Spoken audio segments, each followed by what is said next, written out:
আজকে আবার নতুন রেসিপি নিয়ে চলে এলাম। কেমন আছেন বন্ধুগণ? সকলে ভালো আছেন তো?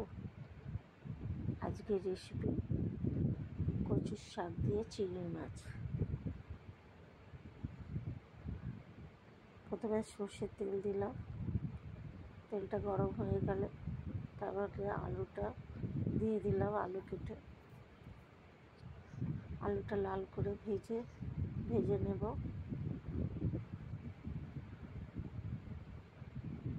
আলুটা লাল করে ভেজে তুলে নিলাম। এরপরে চিংড়ি মাছ নুন হলুদ মাখিয়ে চিংড়ি মাছটা ভেজে নেব। চিংড়ি মাছ ভাজা হয়ে গেলে তুলে নিলাম।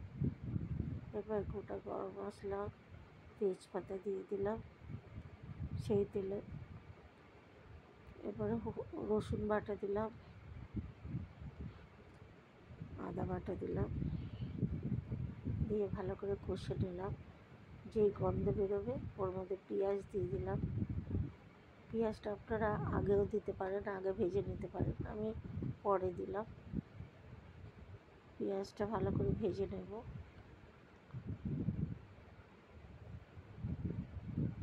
পেঁয়াজটা ভাজার পরে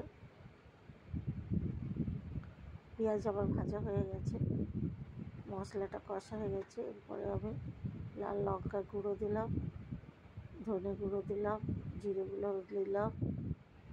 সামান্য জল দিয়ে মশলাটা ভালো করে কষে নেব।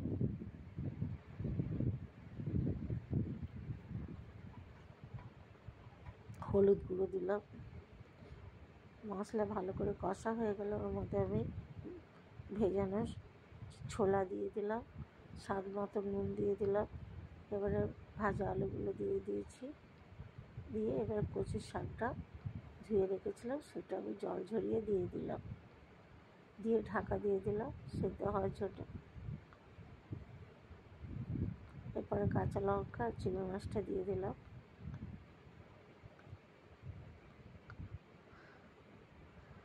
ভালো করে কচুর শাকটা নরম হয়ে গেছে।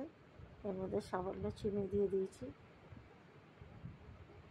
যদি রেসিপিটা ভালো লাগে লাইক শেয়ার কমেন্ট অবশ্যই করবেন। এরপরে আমি গরম মশলা দিয়ে দিলাম, দিয়ে ভালো করে মিশিয়ে নিলাম।